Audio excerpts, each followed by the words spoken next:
Hello students, a very good evening to you. Welcome to the online mentoring, online session for the mock test paper counseling session. And today I am CA Swati Agarwal, faculty of Indirect Taxes from Board of Studies. And welcome to all of you. And we are here for the counseling session of mock test paper for intermediate paper 4, section B, Indirect Taxes. So I hope that by now you would have completed your syllabus and of course your revision part. I think first revision must be over and you would be in the process of your second revision or something. So I hope that you must have gone through the mock test paper. You must have, attempted the mock test paper in the branches or by the virtual mode.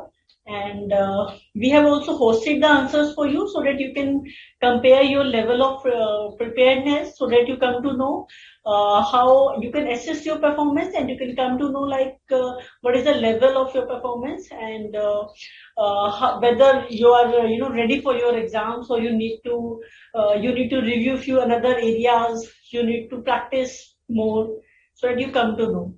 So friends, now in this session, what is the purpose of taking this mock test paper counseling session? The purpose is that you can improve your performance. By now you must have planned your study. This is a time when you have, already studied, already I think revised, and in one go you have also tested your level of preparedness. So at this point of time, the purpose is so that you can improve your performance. You know the key points, significant points which we need to keep in mind before appearing in the examination. Few points, important points to take care in the questions which we have given in the mock test paper. The points where we feel that students generally commit mistake, I will try to cover all of them. But yes, due to the limited time, I will only touch upon the significant points, significant areas where you need to improve, where you need to take care. So I think let's start with the basically few queries which we have received from the students.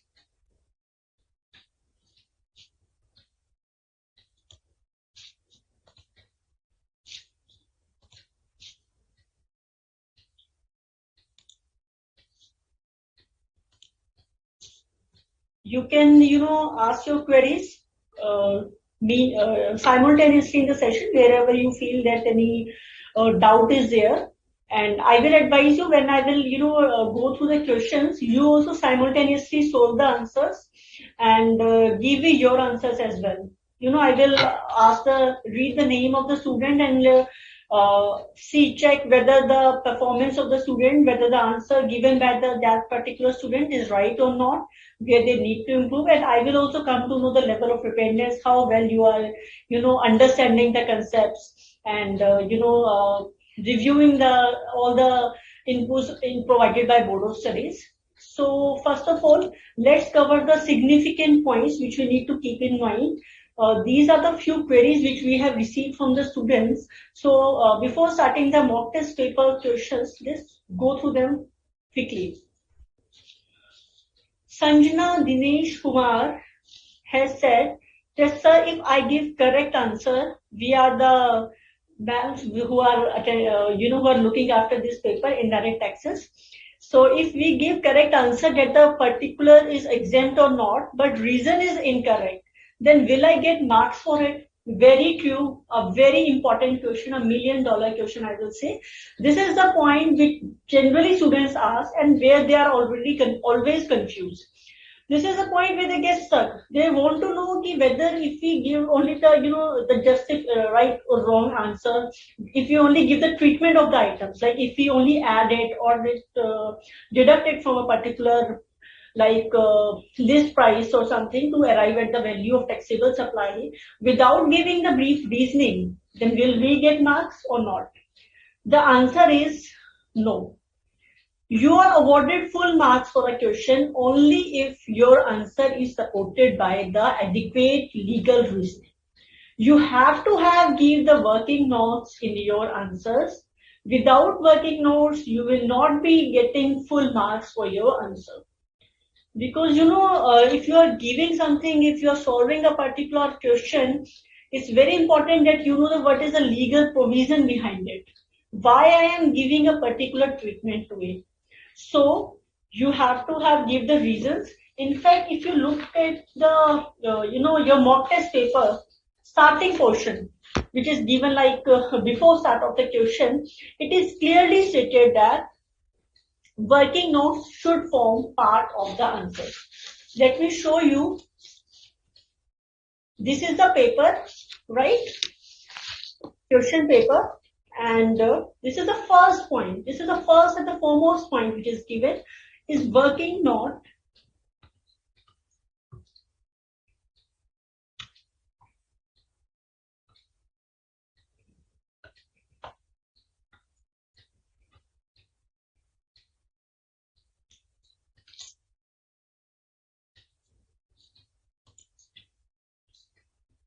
This point. Working note should form part of the answers. However, in answers to question in division A, working notes are not required. So what is division A? Division A comprises of multiple choice questions. In case of division A only, you are not required to give your reasoning with the answers.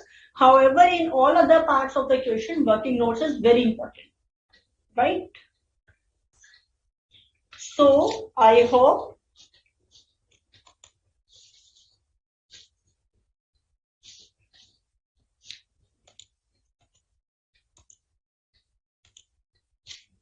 that Sanjana, your query is resolved now, and not only to Sanjana, this answer will be relevant for I think almost all of you.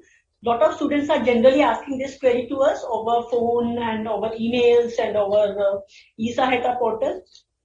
And the another relevant query which we have received is by Deepak Kumar. What shall be the techniques in writing examination to score maximum marks allotted to each subject? Allotted to each question. Possibly provide briefly question type wise technique. Thank you. So Deepak, the technique in writing examination to score maximum marks allotted to each question is that I will say that time management is very important. You know, before going to starting a particular question, you should keep in your mind that how much time I am going to devote a particular question, and that time should be in commensuration with the marks of the question. See, if a particular question is of like 5 marks, okay, then obviously the time allotted to that question will be less as compared to the question which is of 8 marks. So, right, you have to devote the time, you have to decide the time, estimate the time in accordance with the commensuration of marks, and say if you're not able to complete your question within that time frame, then I will suggest you that you just leave it wherever till the part you have completed it and then move forward to the next question. And one important advice is that, the 6 average answers, like you have to have complete the whole paper. Don't think I will just do the selected questions. First of all, you should pick the question which is, which you know the best. The answer of the question which you know the best, the provisions which you know the best, I will advise you that you should prepare that question in first of all. And then I will say that try to attempt the whole paper because, the 6 average answers always fetch more marks than the 5 best answers. So it should be your endeavor that you have to complete the whole paper and give the limited time to the each question, right?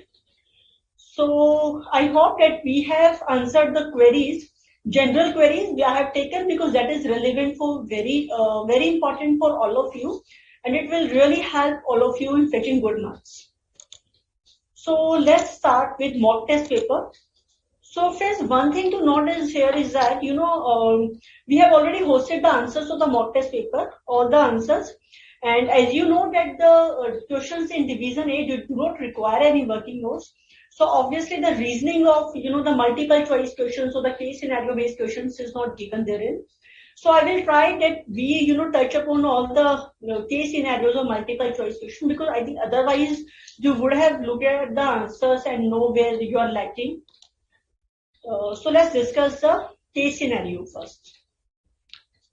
See, one important point which is given, in the before the start of the questions in the mock test paper questions itself is that wherever necessary, suitable assumptions may be made by the candidates and disclosed by way of a note. it might happen that there is, since it is a, taxation paper, there is always a scope of multiple assumptions. So whenever you are assuming anything, now make sure that you disclose it by way of a note. It is very important, because until and unless you disclose it, students will not come to know what you have, examiner will not come to know why you have given a particular treatment for it, right? So assumption is very important, and you have to disclose it by way of a note. Then all questions should be answered on the basis of the position of GST law as amended up to 31st October 2021. So what does it mean is that basically latest position of law is expected from you. See, let's say if there is a particular, like example is e-invoicing, where there is a change in the provision of law many times during the year. So what is expected from a students in the examination is that the answer should be based on the latest position of law. Okay, then let's move to the question. I hope that by now you would have read the question. So I just will touch upon the significant points of the question, and then we'll quickly move to the multiple choice questions and the reason behind the multiple choice question of the answers given there, right? So Messrs. Harsimran and Company is a registered supplier under GST, and he is dealing in supply of taxable goods in the state of Karnataka. Then the firm had opted for composition scheme from April month of last financial year. उसकी turnover जो है that closed rupees 1.50 CR on 9th of May, and then he had opted for withdrawal of composition scheme. Then the information is given regarding removal of goods, and then he has paid GST for various items, and the details are given therein. Then it is given that the out of purchases made in ITC avail, the following information is available, right? Then Harsimran and Company Associated Enterprises, it has received some services, accounting services from Ekam and Company, which is an associated enterprises, right? So let's move to the question then. Harsimran and Company needs to furnish a statement containing details of stock of inputs held in semi-finished finished goods on the withdrawal of composition scheme by. So you need to answer what is the last date by which a statement containing details of these inputs on the withdrawal of composition scheme needs to be furnished. So I hope I will, I will ask students to please give me your answers simultaneously as I read the questions. That will also help you and also help me in knowing the level of preparedness for you, how much you are able to attempt the question, right?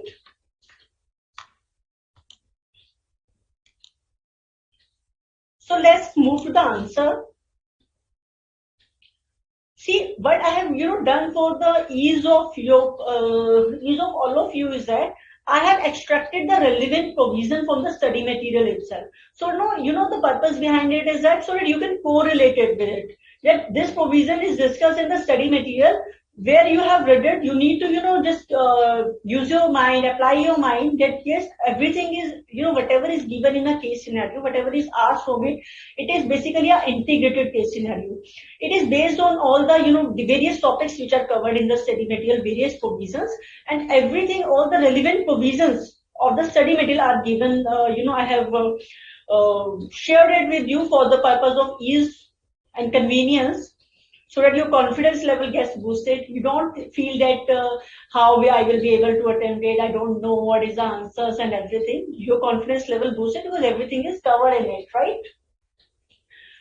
So validity of composition levy.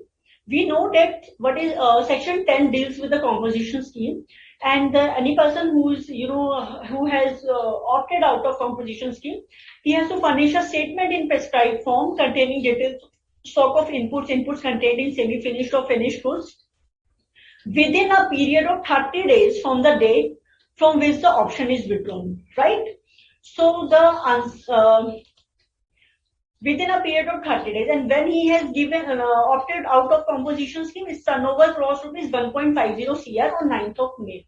So 9th of May, he had opted for withdrawal of composition scheme, and from 9th of May,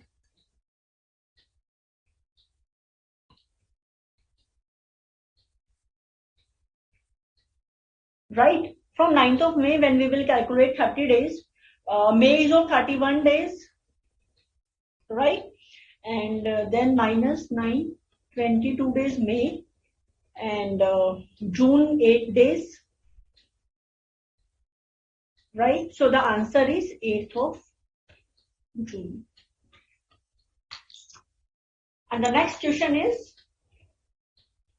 in respect of goods sent on sale or return basis, Harsimran and company shall issue the invoice by. So if the goods are sent on sale or removal, sale or return basis, then what is the time period when he needs to issue the invoice? See, Simran and company had removed the goods on 10th of June for delivery to Simran and company. And Simran and company has accepted the goods via its confirmation mail dated 15th of December. So these two dates are relevant. That Simran has accepted the goods by 15th of December, and removal of goods has taken place on 10th of June. And now we need to answer that when the invoice needs to be issued. So in case of goods sent on sale or return basis,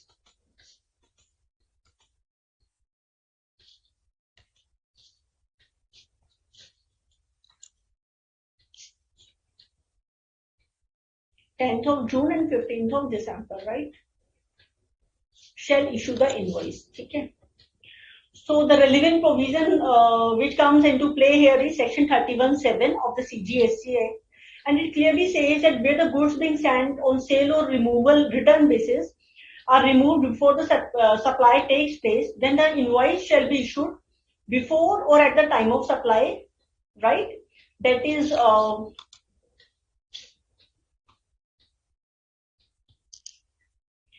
15th of December is the date when the Simran has accepted the goods by its confirmation.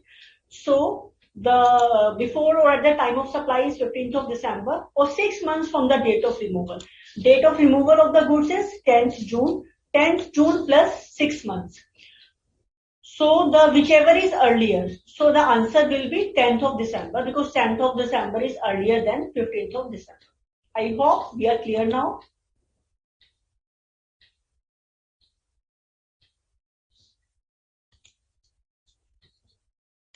Let's move to the next question. Determine the amount of eligible input tax credit that can be availed by Harsimran and company for the month of August. So for the month of August, how much amount of input tax credit can be claimed by Harsimran and company? So this is a paragraph where the firm has paid GST. The information is given where the firm has paid GST for various items, and it is basically 3 items are given.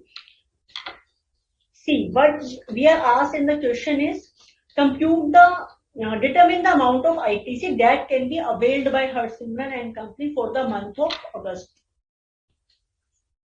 Okay. And GST paid on input services intended to be used for personal purpose. Obviously, input tax credit is not allowed. ITC is allowed only when the service is used in the course of furtherance of business. Second one, important thing, GST paid on purchase of motor vehicle for business use. Being a two-wheeler having engine capacity of 25 cc, 9,000. Third item is GST paid on purchase of computer, 19,000. GST portion was included as part of cost to claim depreciation under Income Tax Act 1961. See, we have to, compute the amount of ITC that can be availed by Harsimran and company for the month of August. So we need to take into mind whether there is any other place where this information is given, like where ITC can be availed by Harsimran and company. It's not that this information is given in a paragraph. So only this information is relevant for you for calculating the amount of eligible ITC. Like if you read the full case scenario, it is given that in the next line, during May,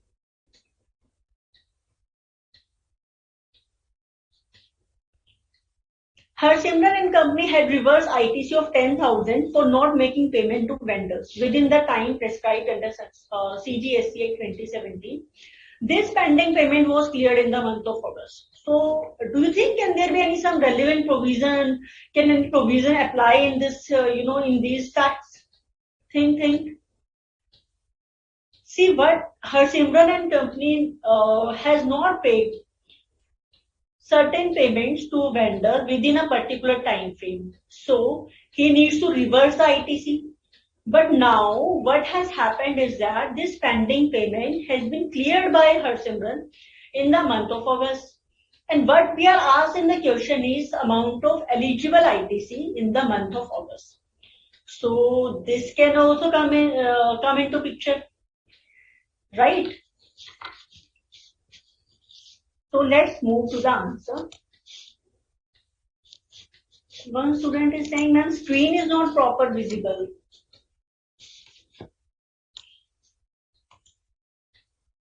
Miss Pal, I hope that now screen is visible.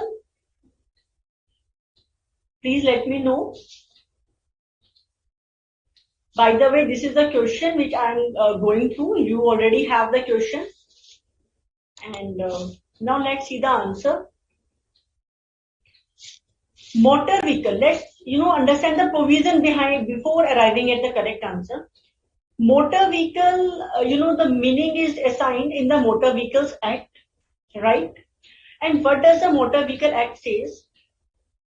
Motor vehicle or vehicle under the Motor Vehicles Act means any vehicle basically less than 4 wheels fitted with engine capacity of not exceeding 25 cc, right? So of not exceeding 25 cc. Okay. Let me increase the size. It might happen that you're not able to understand it because of this reason. I hope, Miss Pal, now the screen is perfectly visible. Yeah.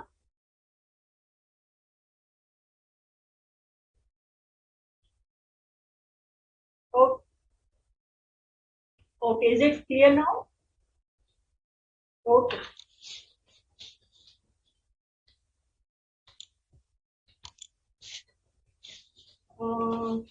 But I now need to switch it. The questions.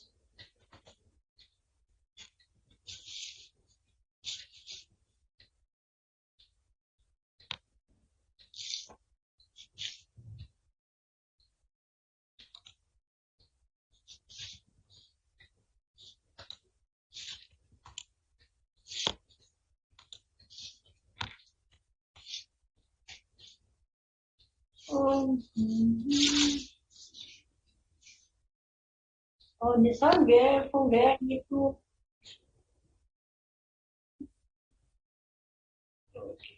Okay, right. So, what we have given in the question pertaining to motor vehicle. GST paid on purchase of motor vehicle for business use is a two-wheeler, right? The point here to notice. Now we need to decide whether it falls within the, the purview of a motor vehicle which is defined in the Motor Vehicles Act and on which the block credit is available. Because I feel that as soon as you read the motor vehicle, block credit should, tingle in your mind. Because section 17(5), there are obviously few exceptions where this is not credit ITC input tax credit is not available. So this motor vehicle is a two-wheeler having engine capacity of 25 cc, right? And if motor vehicle is less than 4 wheels and not exceeding 25 cc,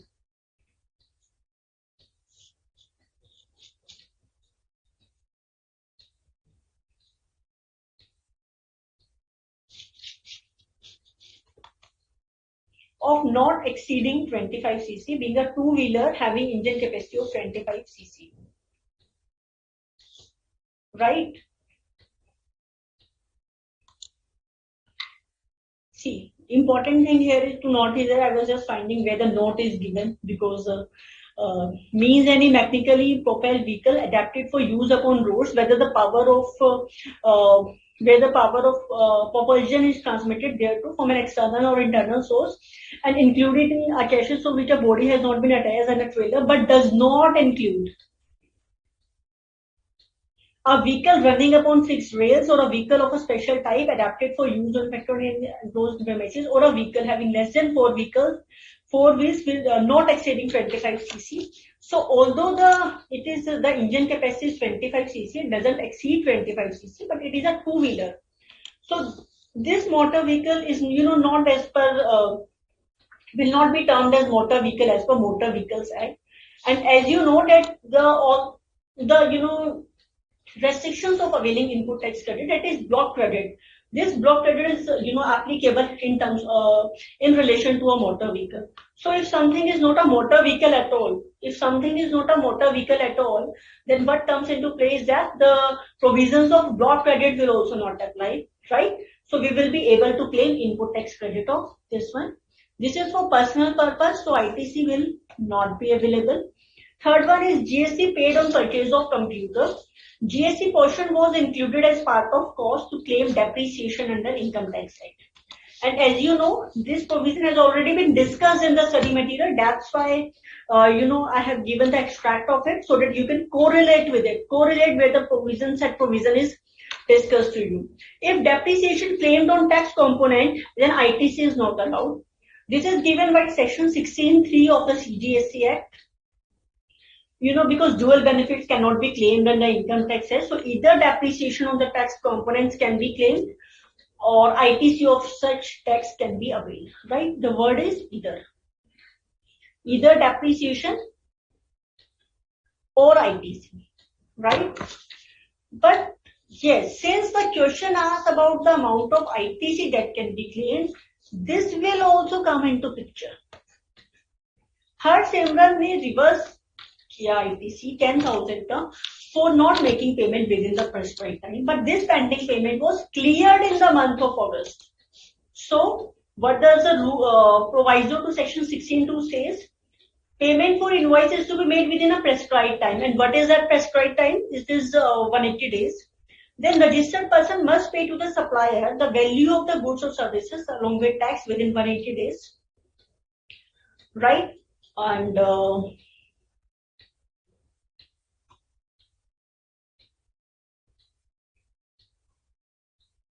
but once you have paid this, you can avail the credit.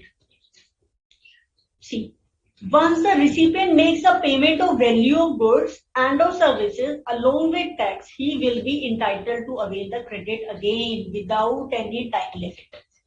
Everything is already discussed in your study material. This extract is given from your study itself so that you can correlate where you have gone through the provision and now you can apply the provision, right? So how much amount of ITC can be availed? Like depreciation, he cannot claim. This he can claim. So amount of 10,000 plus 9,000. Answer will be 19,000. Answer is 19,000. So let's quickly move to the question number 4. Compute the amount of ITC to be reversed for the month of September. Ignore interest liability if any. How much amount of ITC to be reversed for the month of September? See, for September, this information is given. Out of purchases made and ITC availed during earlier months, the following information is made available as on September. Payment is due for this, and related ITC component. And as of now, as we have just discussed, that the prescribed time limit for making payment is 180 days. In these two cases, the payment time limit has not exceeded. XYZ is a supplier and the payment is due for 165 days. So obviously we have time to make the payment. In case of PQR also, payment is due for 99 days. But in case where the supplier is the ABC, payment is due for 199 days. Right? So it has already exceeded the specified time limit. So this 15,000 needs to be reversed. Right? And the reason is the same as we have just discussed, that the prescribed time limit is 180 days. And if you don't pay within the prescribed time limit, then the ITC needs to be reversed. However, whenever you pay it again now, you can always reclaim that ITC. There is no bar behind it.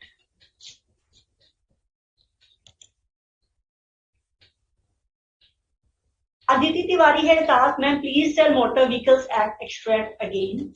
Aditi, I have given very, ample time in discussing the motor vehicle. I will advise you to just go through it. This has already been given in the study material in the discuss in the chapter 6 input tax credit.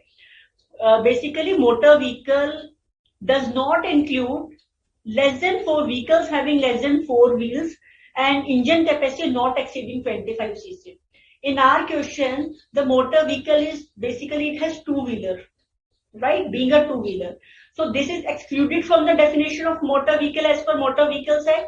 And now this, all the provisions of block credit basically are related to motor vehicle. So if something is not motor vehicle at all as per the definition of Motor Vehicle Act, then the provisions of block credit will not apply.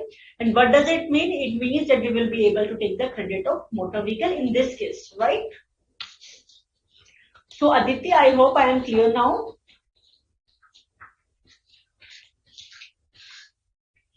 So now let's move to the last question of the compulsory multiple choice case scenario.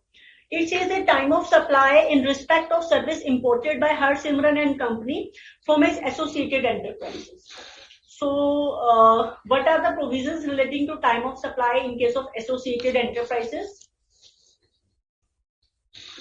You can also give your answers. I am waiting for your answers. And I will be very happy to know your level of preparedness if you are able, if you quickly give your answers. Okay, so let me discuss the relevant provision. Import of service between associated enterprises is covered under section 13(3) of the CGST Act. At intermediate level, you need not, you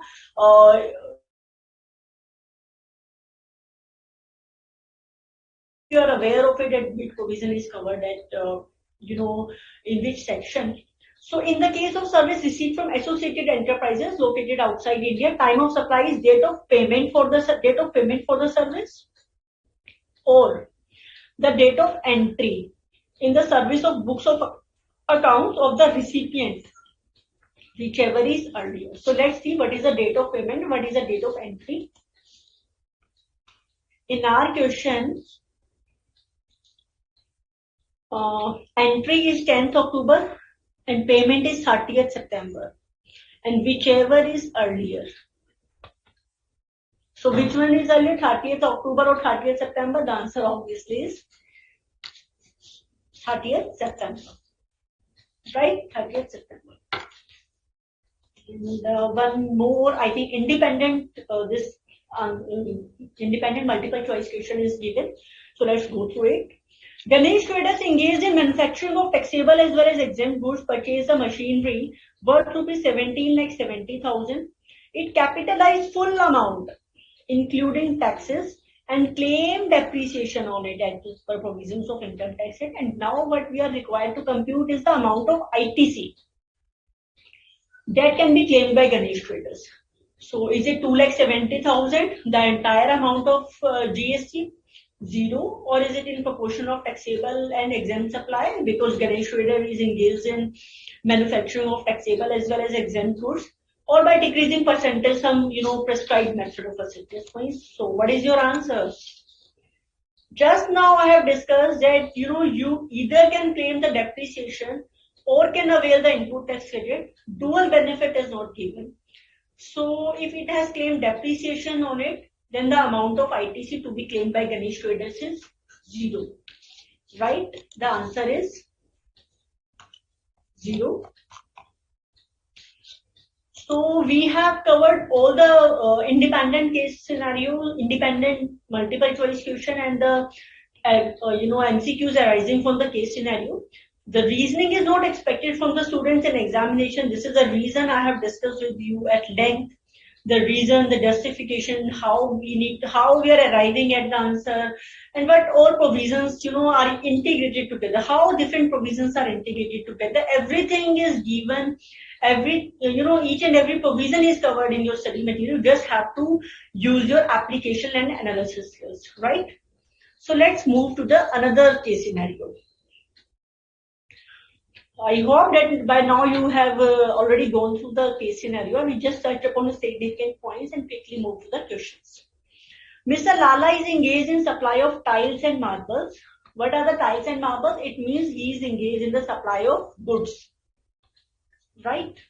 This is how you are expected to read the case scenario. Like, when you're reading a case scenario, just mark the important points which you feel like, yes, this is relevant. This could be relevant in deciding a particular, situation or the answer. Okay, Aditi has said that yes, ma'am, clear. I am happy, Aditi, that this provision is clear to you. This is, in fact, a very important provision, very catch-like, where students generally guess that something is not at all motor vehicle, then the provisions of block credit will not apply, right? So Mr. Lala is engaged in the supply of tiles and marbles, that is, he is engaged in the supply of goods, and in the state of Telangana, right? The state name is important to us, you know why? Because when we decide about the registration provisions, then whether a state is a special category state or it comes under another state, the threshold limit for registration is different for different states. He is not registered under GST, he commences business, he avails various services, right? And then in another month, he took the services of GTA. As soon as you read the GTA, the provisions of reverse charge comes into play, comes into your mind, whether reverse charge will apply or not. So now, but whether reverse charge will apply or not, it will depend upon what is the rate of tax at which the GTA is paying tax, right? Then we have got that he has made issue interstate supply and invoice details are given. So now let's see what all questions are asked from this scenario, right? The question number 1 is in respect of services availed by Mr. Lala, which of the following is a correct statement? Godown construction service availed from his brother-in-law free of cost is considered as a deemed supply. Professional service availed from his son free of cost is considered as a deemed supply. Whether both of these services are deemed supply or neither of them is a deemed supply. See, provisions of deemed supply, this is covered under Schedule 1, right? Schedule 1 says that, what are the activities, what are the things which will be treated as supply even without constitution. Here, what is important is free of cost. As soon as we read free of cost, what comes into our mind is Schedule 1. See, now one is son and another is brother-in-law. So let's read in the case scenario the full details relating to them. Basically, what all do they do? Go down services for business from his brother-in-law who was dependent on him, and professional consultancy service from the purpose of business from his son who is a company secretary. His son is not dependent on him and he did not pay anything, right? So let's move to the answer.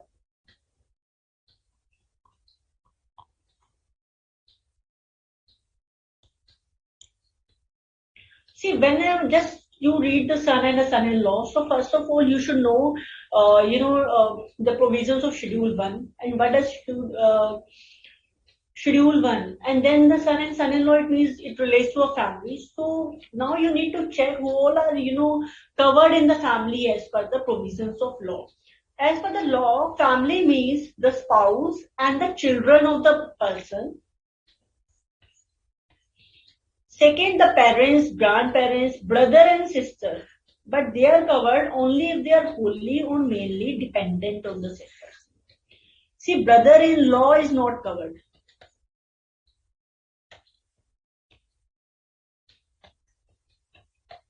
Right?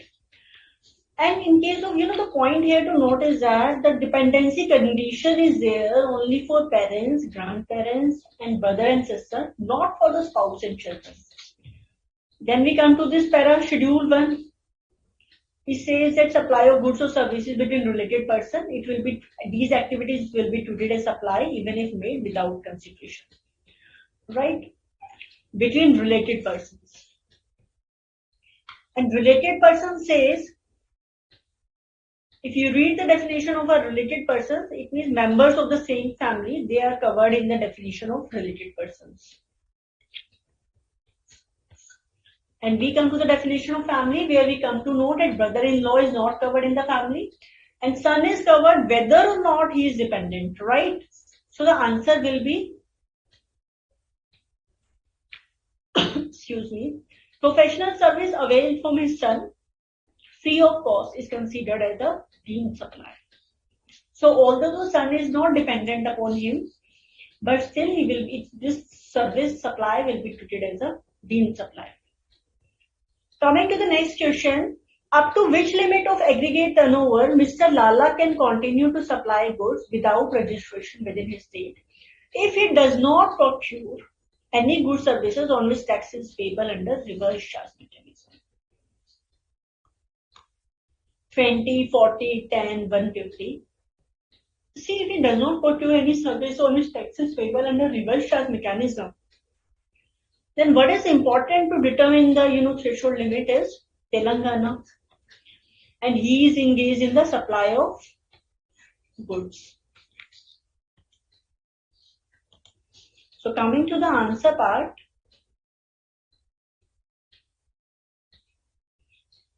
Section 24 of the CGST Act deals with the provisions relating to compulsory registration, and persons who are required to pay tax under reverse charge on inward supplies received, they are required to obtain compulsory registration.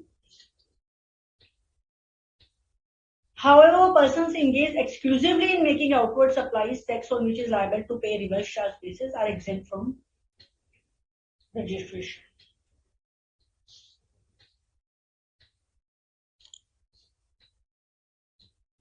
See, in the state of Telangana, if he is even engaged in the supply of goods, then the threshold limit which is applicable is 20 lakh.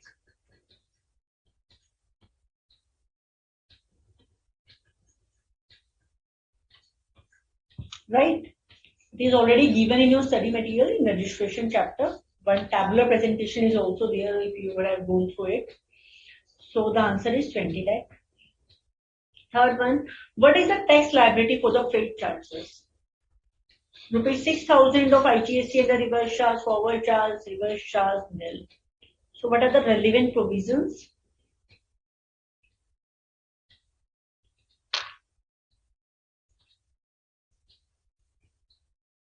Tax liability for the freight charges. Now we need to read the freight provisions given in the case scenario. During the month of December, he received a consignment of tiles from Rajasthan through prompt courier, a GTA based in the state of Rajasthan. He was based in Telangana, it was in Rajasthan, so interstate.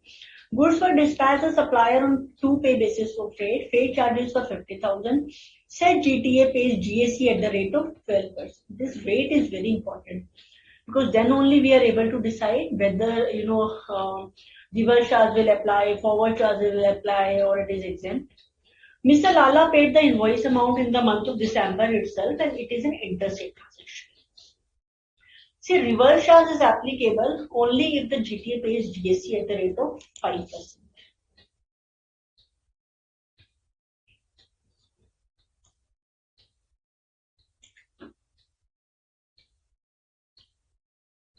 This I pasted from your study material only. This table, let me show you in the study material where it is given so that you have a fair idea. Because this presentation has hampered.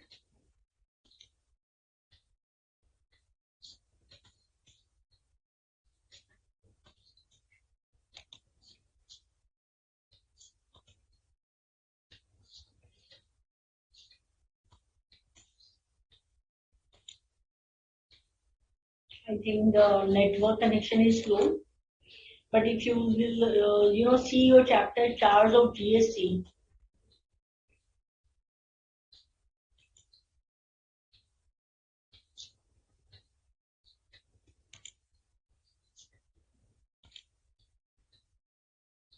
a table is given in the study material where it is given that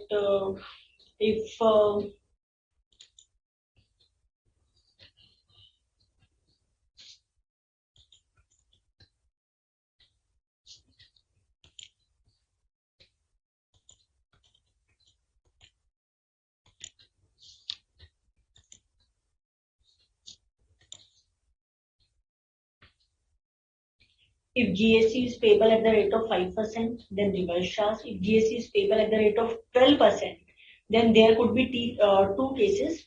Recipient is if other than specified recipient, unregistered individual end consumer, then person liable to pay GST under forward charge is basically when it is not unregistered individual end consumer. In case of unregistered individual end consumer, it is exempt from GST. So the answer is 20 lakh. Let me show you the table.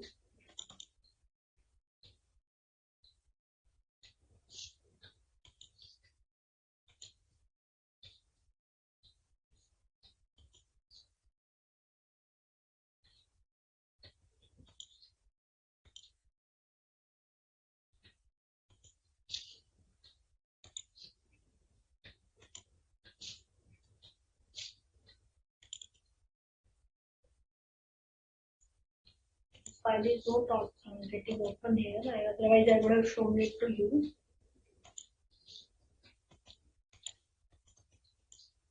But anyway, it is given in your study material. You can go through it, right?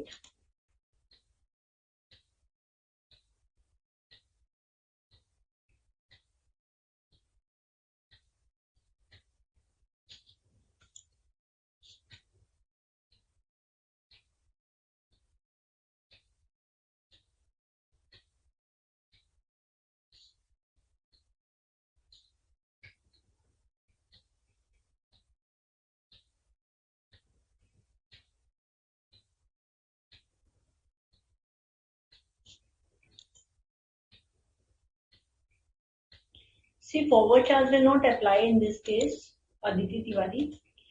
The reason being the recipient is an unregistered individual end consumer. Mr. Lala is not registered, so he is unregistered and the pay GST at the rate of 12%. So the answer will be nil as it is exempt, right? You can see the table which is given in your study material.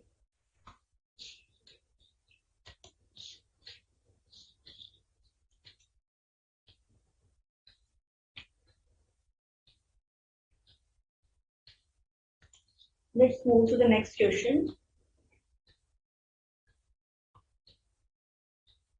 Which of the following statement is correct with respect to liability of Mr. Lala to register under GST? A. Mr. Lala is liable to register in the month of December for receipt of GTA services. Mr. Lala is liable to register in the month of January for effecting interstate outward supply of goods. Then Mr. Lala is liable to register only when his turnover exceeded the threshold limit, irrespective of whether he is receiving any GTA service or is effecting interstate outward supply, or he is not required to register as it is his first year of business. So, give me your answer. I am waiting for your answer.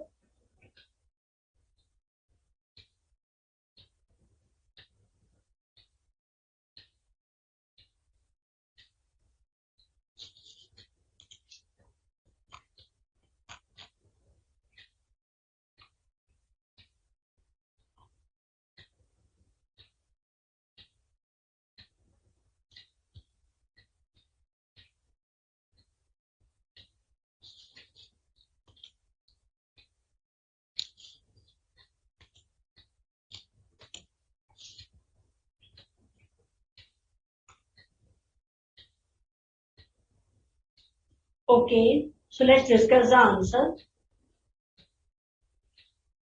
See, if you read this question, then first of all, the provisions of registration, compulsory registration should come to you.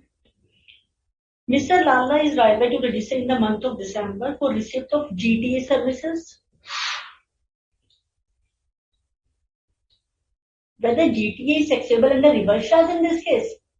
See, information pertaining to GTA is given, and then he said interstate supply or when it comes to exceeds the threshold limit of first year of business. We know that this is not any relevant alternative. And just now we have discussed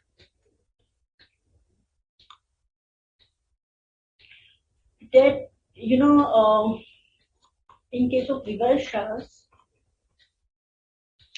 Persons who are required to pay tax under reverse charge on inward supplies, they are on inward supplies received are required to obtain compulsory registration, right? But in this case, GTA service is not taxable under reverse charge, right? Because it is exempt from GST. So he will not be liable to take registration on the receipt of GTA services. But Section 24 says that person is required to take registration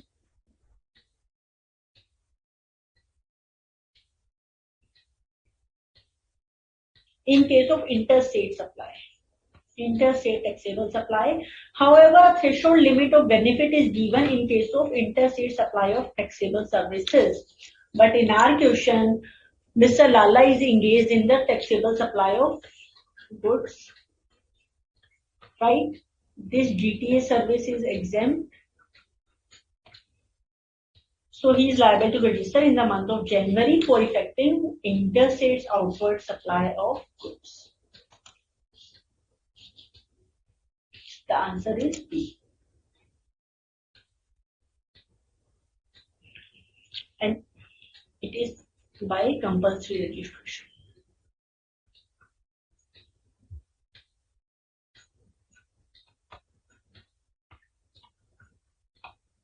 I hope I am able, to clarify you the reason behind it, how we have arrived at the answer in detail.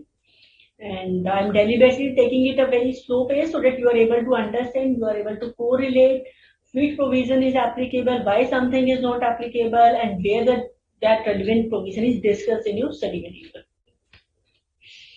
So coming to the next question. What is the time of supply of goods made by Mr. Lala during January? Time of supply of goods. So, made by Mr. Lala during January. So now we have to go back to the case scenario where the information pertaining to January is given.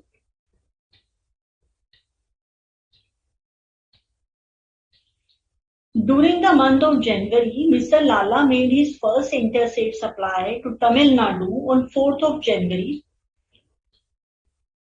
His turnover before the supply was 15 lakh, value 4.5 lakh, exclusive of taxes. Then payment for the said interstate supply was received on 28th of February. An invoice was raised by Mr. Lala on 25th of January. 4th of January को we did the supply. Payment 28th Feb and invoice was raised by Mr. Lala on 25th. So do you know when the invoice needs to be issued in case of supply of goods which are under forward charge?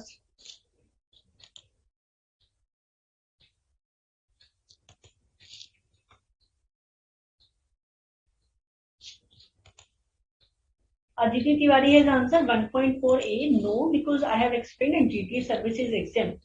Had GTA service been taxable under reverse charge, then obviously he would be liable to register in the month of December for receipt of GTA service, right?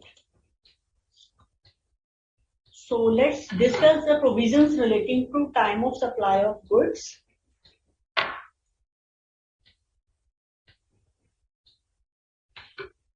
Time of supply of goods is covered under Section 22 under forward charge.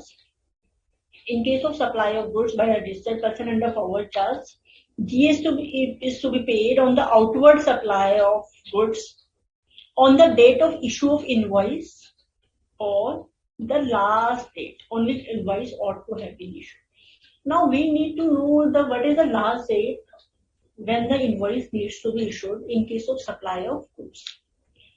So what is the time limit for raising invoices? As per Section 31(1) of CGST Act,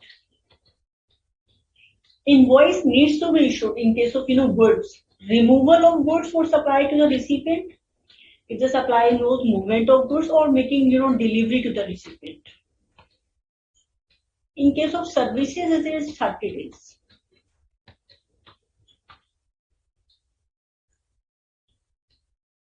But goods,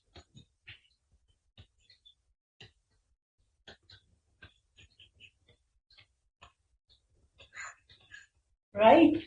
So either the date of issue of invoice or the last date on which invoice ought to have been issued.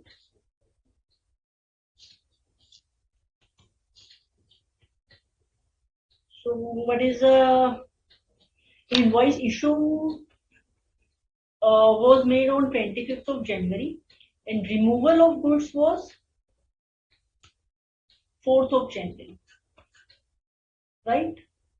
So this is answer is 4th of January.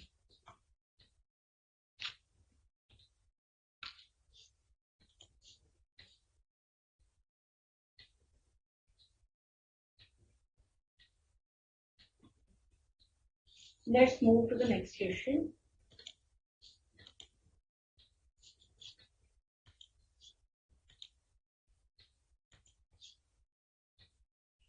Anya, an individual based in Gujarat, is in employment and earning rupees 10 lakh as salary. She is also providing consultancy services to different organizations on GST implications of business. Her turnover from the supply of such services is rupees 12 lakh. Determine whether Anya is liable for taking registration as per provisions of CGST. See, from employment, she is earning 10 lakh as salary, and consultancy services, her income is 12 lakh. And she is based in Gujarat, where the limit applicable is 20 lakh. It is not a special category state. But does her turnover exceed rupees 20 lakh? The question is, see, if salary is given, what does come into your mind? Services, between an employer and employee, they are non-supplies. Listed in Schedule 3, para number 1, services by an employer to the employee to the employer in the course of or in relation to his employment are not treated as supplies. Right? So this is not treated as supply. So the turnover is 12 lakh total. So is she liable for registration? No. The answer is no. As services in the course of employment does not constitute supply and therefore aggregate turnover is less than rupees 20.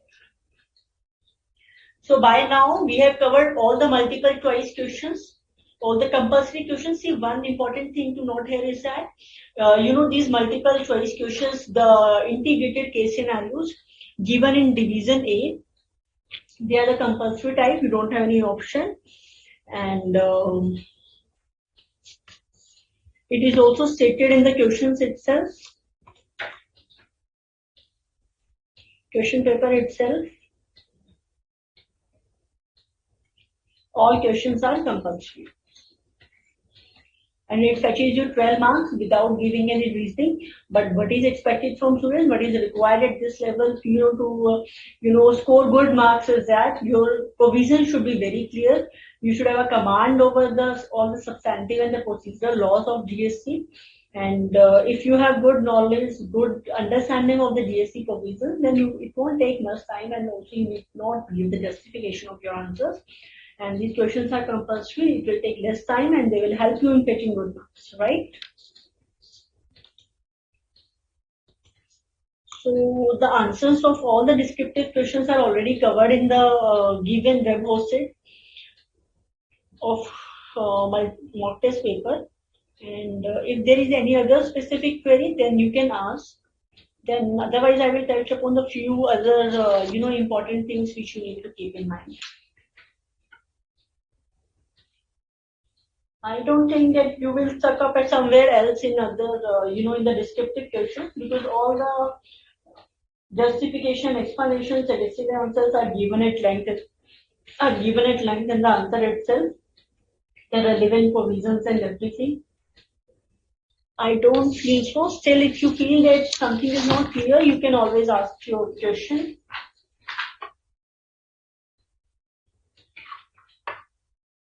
One descriptive question is based on educational service, exemption entry based on educational service.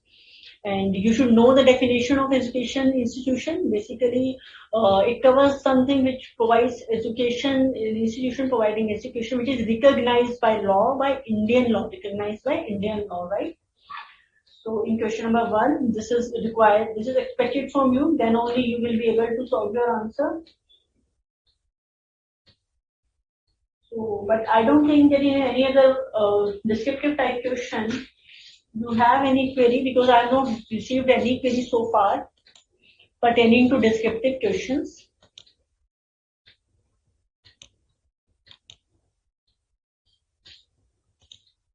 So shall we now discuss a few important things which you need to take care while appearing in the examination? Because generally students call us, they ask us over email, they ask us over other platforms, forums, like ma'am, the anxiety, they obviously all the students have the anxiety before appearing in examination, whether I will be able to revise my syllabus in the due stipulated time or not, and how should I proceed the paper. I will again touch upon the significant points, though I have already touched upon few of them in the beginning of the session. Like you have, one thing is the time management. Time management is very important for you. And another thing is, I will say that let us recapitulate section is given at the end of each chapter of the study material. And you must take the full benefit, full advantage of these summary which is given in the end of the session. Because revision is very important. Revision before examination, before appearing in the examination is very essential. Because what happens is that now if you are appearing in a particular group, then each every alternative day you are going to appear in a particular examination. So before, like income tax, some other paper was there, and all the provisions relating to was there in your mind. So until and unless this is a personal experience, until and unless you revise a thing, that information is out of sight or out of mind. See, right? I don't think I'm wrong. So it is very important to revise before examination. A quick revision. Obviously, you are not going to solve the questions before the day of your examination. So you must refer the latest recapitulate section of the study material given at the end of each chapter. It is, all the chapters, basically summary is given of all the chapters of the study material, and you must go through it. Further, you should know the cutoff date which is applicable for your examination. So for these examination, like for this May examination, these mock test paper are relevant for May examination. And for May examination, 31st October 2021 is the cutoff date which is applicable for you. And along with study material, you must go through the statutory updates that has already been posted on the website. It covers all the significant amendments, relevant amendments which are applicable for you, for your examination. So study material must be read along with the statutory updates. Then I will say you must practice the questions through the revision test papers, these mock test papers. Then the case scenarios booklet you must go through, because it covers the ample number of multiple choice questions for the practice. And above all, I will say that, when you are appearing in a professional examination like a chartered accountancy, then your conceptual clarity should be very strong. If your concepts are clear, questions come from anywhere, you won't feel any problem at all. You will be able to attempt it, you will be able to compute the required information, desired information only if your conceptual clarity, your concepts are very sound. And so study materials, statutory updates you must go through. Then another important thing is study guidelines. Study guidelines talks about that, the topics which have been excluded from the syllabus. So I think by now you must have already gone through the study guidelines. But yes, study material, then the statutory updates, case scenarios booklet, revision test papers, these are the important things. And while at the time you were studying, you must have marked few points, your gray areas, your key points, which you feel that I need to revise it. But this is not the point where I hold hands, where I'm very confident. So at the day before the examination, I will suggest you just, flip the pages, you must, pay special attention to the points which are gray for you, right?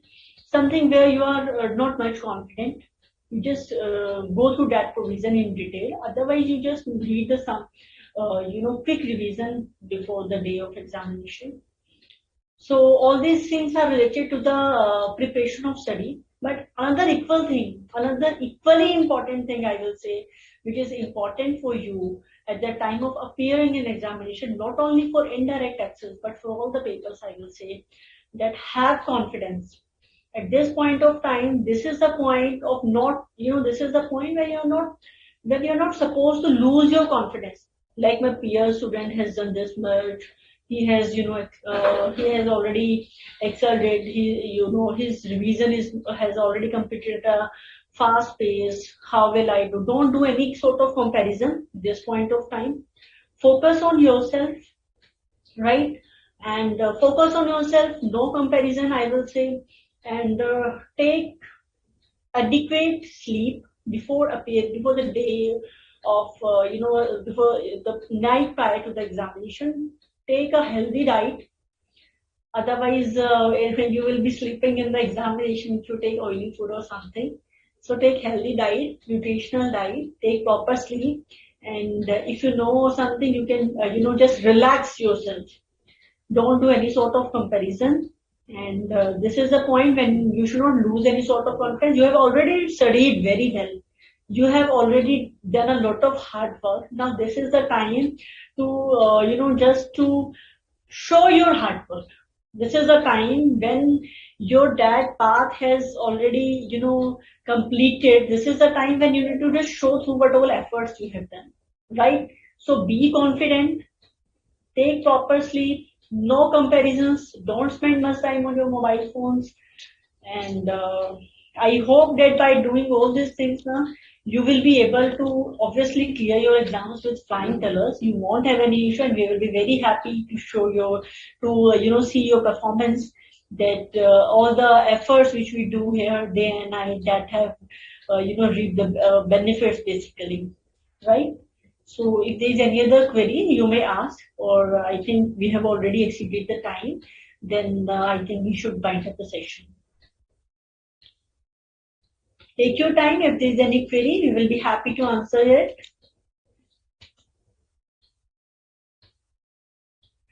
Aditi, Municipal, I hope that I am clear for any other student who has not stated.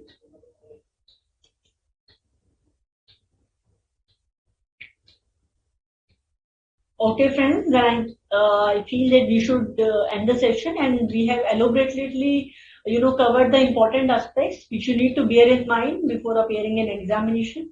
Wishing you all the very best for your examination, and wishing you all the very best. Be confident. Bye bye. Hi. Thank you.